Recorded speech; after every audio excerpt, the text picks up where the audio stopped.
খোদা বলতো বৃষ্টি হবে, আরেক খোদাই বলতো রৌদ্র হবে, আরেক খোদা বলতো টর্নেডো হবে, আরেক খোদা বলতো দাবানল জ্বলবে, আরেক খোদা বলতো হরতাল হবে।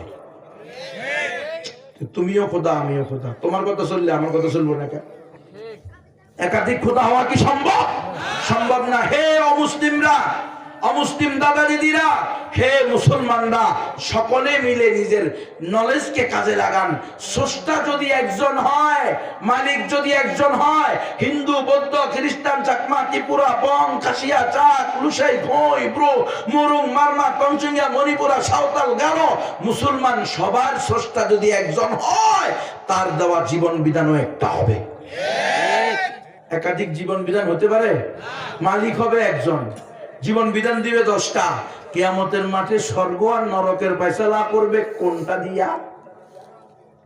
বুঝেন নাই? যদি হিন্দু ধর্ম অসত্য হয়, বৌদ্ধ ধর্ম অসত্য হয়, খ্রিস্টান ধর্ম অসত্য হয়, ইহুদি ধর্ম অসত্য হয়, মুসলিম ইসলাম ধর্ম অসত্য হয়, তাহলে কাল কিয়ামতের মাঠে তো স্বর্গ নরকের ফয়সালা হবে না? মহাপ্রলয়ের পরে স্বর্গ নরকের ফয়সালা হবে কি হবে না? সেটা কোন ধর্ম দিয়ে হবে? যদি বলে হিন্দুদেরটা দিয়ে হবে, তাহলে মুসলমানদের কি হবে, বৌদ্ধদের কি হবে, খ্রিস্টানদের কি হবে, ইহুদিদের কি হবে? ওরা তো বলবে আমাদের তো অত সঠিক, সবগুলোই তো সঠিক। তো সবগুলা সঠিক হওয়া কি সম্ভব? সম্ভব না। আল্লাহ কয়জন? একজন। তাহলে তার দেওয়া জীবন বিধান কয়টা হবে? একটা।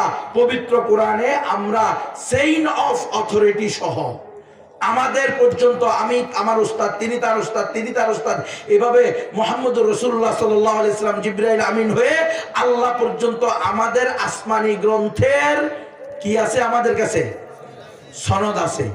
সুতরাং হে হিন্দুরা, হে বৌদ্ধরা, হে উপজাতিরা, হে অমুসলিমরা, হে ইসলাম ছাড়া ভিন্ন ধর্মের দাবিদারেরা, তোমরা যদি তোমাদের কথায় সত্যবাদী হও, তাহলে তোমরাও এরকম ঐশী বানিয়ে নিয়ে এসে দেখাও। পৃথিবীর কেউ পারবে না। আলহামদুলিল্লাহ সুম্মা আলহামদুলিল্লাহ, ইল্লা মুসলিমিন, মুসলমান ছাড়া অন্য কোন ধর্মের লোক বুকে হাত দিয়ে বলতেই পারবে না তার ধর্ম 100% সঠিক।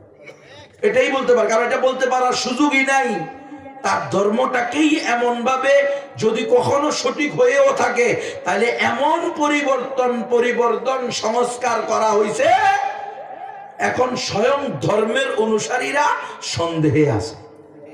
আছে না নাই? স্পষ্ট আছে। তাহলে ইসলাম একমাত্র সঠিক ধর্ম, মুসলমান ছাড়া আর কেউ জান্নাতে যাবে না, এটা আমাদের আকীদা, আমাদের বিশ্বাস। যার কারণে আমাদের ঈমানি দায়িত্ব এবং মানবতারও দাবি যে আমরা